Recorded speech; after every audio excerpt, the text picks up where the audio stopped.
Hi all, welcome to Mamata vlogs. ಇದು ನನ್ನ ತಂಗಿ ಮದುವೆದು ವಿಡಿಯೋ ಆಗಿರುತ್ತೆ. ಇದನ್ನಂತೂ ತುಂಬ ಲೇಟಾಗಿ ಅಪ್ಲೋಡ್ ಮಾಡ್ತಾಯಿದ್ದೀನಿ. ಟೈಮ್ ಇರಲಿಲ್ಲ ವಿಡಿಯೋ ಎಡಿಟ್ ಮಾಡಿ ಅಪ್ಲೋಡ್ ಅದಕ್ಕೆ ತುಂಬ ಲೇಟಾಗಿ ಅಪ್ಲೋಡ್ ಮಾಡ್ತಾಯಿದ್ದೀನಿ. ಇದು ಮದುವೆ ಹಿಂದಿನ ದಿವಸದ್ದು ಚೌಟ್ರಿಗೆ ಹೋಗೋ ದಿನದ್ದು. ಸಂಜೆ 4 ಗಂಟೆಗೆ ಅಷ್ಟರಲ್ಲೆಲ್ಲ ನಾವು ಚೌಟ್ರಿಗೆ ಹೋಗೋಕ್ಕೆ ರೆಡಿಯಾಗಿದ್ದು. ಆ ಟೈಮಲ್ಲಿ ಮನೇಲಿ ಮಾಡಬೇಕಾದ ಶಾಸ್ತ್ರಗಳೆಲ್ಲ ಮಾಡಿಸ್ತಾ ಇದ್ದರು. ನಮ್ಮ ಕಡೆ ಈ ಥರ ತಟ್ಟೆನ ಇಟ್ಟು ಅದ್ರ ಮೇಲೆ ಅಕ್ಕಿನ ಎರಚಬೇಕು. ಮದುವೆ ಹೆಣ್ಣು ಅಕ್ಕಿನ ಎರಚೋ ಥರ ಶಾಸ್ತ್ರ ಮಾಡ್ತಾರೆ. ಆ ತಟ್ಟೆಗೆ ಆ ಅಕ್ಕಿ ಬೀಳಬೇಕು.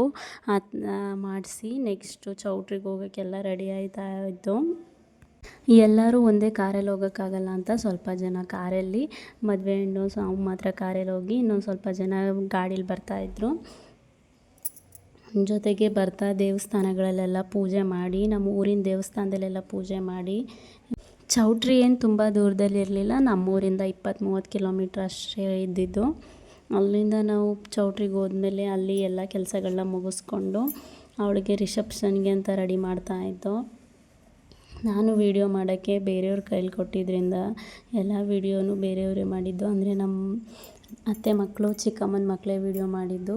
ಅಷ್ಟರಲ್ಲಾಗಲೇ ಸಂಜೆ ಆಗಿತ್ತು. ಹುಡುಗನ್ನ ಚೌಟ್ರಿ ಒಳಗಡೆ ಕರ್ಕೊಳ್ಳೋ ಶಾಸ್ತ್ರ ಅಂತ ಮಾಡಬೇಕಿತ್ತಂತೆ. ಅದಕ್ಕೆ ಎಲ್ಲ ನಿಂತಿದ್ವಿ. ಆವತ್ತು ನೈಟ್ ಅಂತೂ ಒಂಥರ ಹಬ್ಬದ ಥರನೇ ಫೀಲ್ ಆಗ್ತಾಯಿತ್ತು. ಯಾಕೆ ಅಂದರೆ ಎಲ್ಲ ವೈಬ್ಸು ಮತ್ತು ಲೈಟಿಂಗ್ಸು ಅಷ್ಟು ಚೆನ್ನಾಗಿ ಮಾಡಿದರು. ಚೌಟ್ರಿಲಿ ಅರೇಂಜ್ಮೆಂಟ್ಸ್ ಎಲ್ಲ ಅಷ್ಟು ಚೆನ್ನಾಗಿ ಮಾಡಿದರು. ಚೌಟ್ರಿ ಕೂಡ ದೊಡ್ಡದಾಗಿದ್ದರಿಂದ ಚೆನ್ನಾಗಿ ಅರೇಂಜ್ಮೆಂಟ್ಸ್ ಮಾಡಿದರು. ಮತ್ತು ನನಗೆ ಶಾಸ್ತ್ರಗಳು ಅಷ್ಟಾಗಿ ಬರ್ತಾ ಇರಲಿಲ್ಲ. ಆಗ ನಮ್ಮ ಅಜ್ಜಿ ಜೊತೆಲೇ ನಿಂತ್ಕೊಂಡು ಹೇಳ್ಕೊಡ್ತಾಯಿದ್ರು. ಅಲ್ಲಿ ಹುಡುಗನ್ನ ಒಳಗಡೆ ಕರ್ಕೊಳ್ಳೋ ಶಾಸ್ತ್ರ ಅಂತೆ. ಆಗೆಲ್ಲ ಮನೆ ಹತ್ರ ಮದುವೆ ಮಾಡ್ತಿದ್ದರಿಂದ ಇದನ್ನು ಮನೆ ಹತ್ರ ಮಾಡ್ತಿದ್ರು. ಈಗ ಚೌಟ್ರಿಲೇ ಮಾಡೋದ್ರಿಂದ ಇಲ್ಲಿ ಚೌಟ್ರಿ ಒಳಗಡೆ ಬರೋಕ್ಕೆ ಮುಂಚೆ ಈ ಥರ ಶಾಸ್ತ್ರ ಮಾಡ್ತಿದ್ದಾರೆ.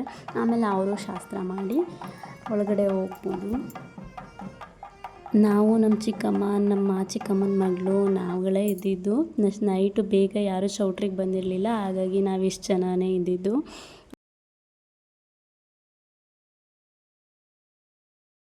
ಹೇಳಿದ್ನಲ್ಲ ಮಕ್ಕಳ ಕೈಲಿ ವೀಡಿಯೋ ಮಾಡೋಕ್ಕೆ ಕೊಟ್ಟಿದ್ದೆ ಅಂತ. ಅವರಂತೂ ಯಾರೂ ಸರಿಯಾಗಿ ವೀಡಿಯೋನೇ ಮಾಡಿರಲಿಲ್ಲ. ಎಲ್ಲ ಅಲ್ಗಾಡಿಸಿ ವೀಡಿಯೋ ಮಾಡಿದರು. ಫೋನಲ್ಲೇ ವೀಡಿಯೋ ಮಾಡಿದ್ದಲ್ವ, ಹಾಗಾಗಿ ಫೋನನ್ನು ತುಂಬ ಅಲ್ಗಾಡಿಸ್ಬಿಟ್ಟಿದ್ರು. ಯಾವುದೂ ವೀಡಿಯೋ ಚೆನ್ನಾಗಿರಲಿಲ್ಲ.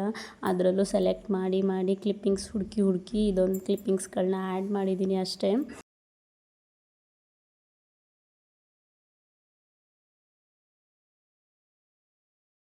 ನಾವು ನನ್ನ ತಂಗಿನ ರಿಸೆಪ್ಷನ್ಗೆ ರೆಡಿ ಮಾಡ್ತಾ ಇದ್ದಿದ್ದರಿಂದ ಹೊರಗಡೆಯಿಂದ ಹೋಗಿ ವೀಡಿಯೋ ಮಾಡ್ಕೊಬ ಅಂತ ನಮ್ಮ ಚಿಕ್ಕಮ್ಮನ ಮಗನ ಕೈಲಿ ಕೊಟ್ಟಿದ್ದೆ. ಅವನು ಅದರಲ್ಲೂ ಸರಿಯಾಗಿ ವೀಡಿಯೋ ಮಾಡಿರಲಿಲ್ಲ. ಹೆಂಗೋ ಸುಮಾರಾಗಿ ಮಾಡಿದ್ದ ಅಂತೇಳಿ ಅದನ್ನೇ ಸ್ವಲ್ಪ ಕಟ್ ಮಾಡಿ ಆ್ಯಡ್ ಮಾಡಿದ್ದೀನಿ ಇಲ್ಲಿ ನೋಡಿ. ಇದೇ ಥರ ಲೈಟಿಂಗ್ಸ್ ಮಾಡಿದರು. ನಿಜವಾಗ್ಲೂ ಸಖತ್ತಾಗಿ ಕಾಣಿಸ್ತಾ ಇತ್ತು. ಇದೆಲ್ಲ ಒಂಥರ ಡ್ರೀಮ್ ಥರ ಅನ್ನಿಸ್ತಾ ಇತ್ತು. ನಮ್ಮ ಫ್ಯಾಮಿಲಿಗೆ ಇದೇ ಇಷ್ಟು ಚೆನ್ನಾಗಿ ಆಗ್ತಿರೋ ಮದುವೆ ಅಲ್ವಾ, ಹಾಗಾಗಿ ಎಲ್ಲ ಚೆನ್ನಾಗಿ ಮಾಡಿದರು. ಇಲ್ಲಿ ಬಂದವ್ರಿಗೆ ಸೆಲ್ಫಿಗೆ ಅಂತ ರೆಡಿ ಮಾಡಿದರು. ಈ ಕಡೆ ಎಲ್ಲ ಅರಿಶಿನ ಕುಂಕುಮಕ್ಕೆ ರೆಡಿ ಮಾಡಿದರು. ಇದು ಹೊರಗಡೆಯಿಂದ ತುಂಬ ದೊಡ್ಡದಾಗಿ ಕಾಣಿಸಿದ್ರು ಒಳಗಡೆ ಚಿಕ್ಕದಾಗೆ ಕಾಣಿಸ್ತಾ ಇತ್ತು ಚೌಟ್ರಿ. ನೈಟ್ ರಿಸೆಪ್ಷನಿಗೆ ಅಂತ ಈ ಥರ ರೆಡಿ ಮಾಡಿದರು. ತುಂಬ ಚೆನ್ನಾಗಿ ರೆಡಿ ಮಾಡಿದರು. ಅರೇಂಜ್ಮೆಂಟ್ಸ್ ಎಲ್ಲ ಸಖತ್ತಾಗಿ ಮಾಡಿದರು. ನೈಟ್ ರಿಸೆಪ್ಷನ್ದು ನಾನು ಏನೋ ಟೆನ್ಷನಲ್ಲಿದ್ದೆ, ಹಾಗಾಗಿ ವೀಡಿಯೋ ಮಾಡ್ಕೊಳ್ಳೋಕ್ಕೆ ಆಗಲಿಲ್ಲ. ಅವರು ಇಬ್ಬರು ಹೇಗೆ ರೆಡಿಯಾಗಿದ್ದರು, ಹೇಗೆ ಕಾಣಿಸ್ತಾ ಇದ್ರು ಅಂತ ರಿಸೆಪ್ಷನ್ದು ವೀಡಿಯೋ ಮಾಡ್ಕೊಳ್ಳೋಕ್ಕೆ ಆಗಲಿಲ್ಲ. ಆಮೇಲೆ ರಿಸೆಪ್ಷನ್ ಎಲ್ಲ ಮುಗಿದ್ಮೇಲೆ ಬಾಕಿ ಶಾಸ್ತ್ರಗಳೆಲ್ಲ ಮುಗಿಸ್ಕೋಬೇಕು. ಬೆಳಗ್ಗೆ ಬೇಗ ಮಾಡ್ಕೊಳಕ್ಕಾಗಲ್ಲ ಅಂತ ನೈಟೇ ಎಲ್ಲ ಶಾಸ್ತ್ರಗಳು ಮಾಡ್ತಾಯಿದ್ರು. ಹಾಗಾಗಿ ಬಳೆ ಶಾಸ್ತ್ರ, ಮದುವೆ ವೀಡಿಯೋನು ಅಪ್ಲೋಡ್ ಮಾಡ್ತೀನಿ. ಇನ್ನೊಂದು 2-3 ದಿವಸದಲ್ಲೆಲ್ಲ ಅಪ್ಲೋಡ್ ಮಾಡ್ತೀನಿ. ಎಡಿಟ್ ಮಾಡೋಕ್ಕೆ ಸ್ವಲ್ಪ ಟೈಮ್ ತೊಗೊಂಡಿದ್ರಿಂದ ನಾನು ಸ್ವಲ್ಪ ಬ್ಯುಸಿ ಇದ್ದಿದ್ದರಿಂದ ಎಡಿಟ್ ಮಾಡೋಕ್ಕಾಗಿರಲಿಲ್ಲ. ಇನ್ನೇನು ಅಪ್ಲೋಡ್ ಮಾಡ್ತೀನಿ. ಆಲ್ಮೋಸ್ಟ್ ಆಗಲೇ ತಿಂಗಳುಗಳೇ ಆಗೋಯಿತು ವಿಡಿಯೋ ಮದುವೆ ಎಲ್ಲ ಆಗಿ. ಆದರೂ ವಿಡಿಯೋ ಎಡಿಟ್ ಮಾಡಿ ಹಾಕೋಕ್ಕಾಗಿರಲಿಲ್ಲ. ಮಾಡಿ ನೆಕ್ಸ್ಟ್ ಹಾಕ್ತೀನಿ.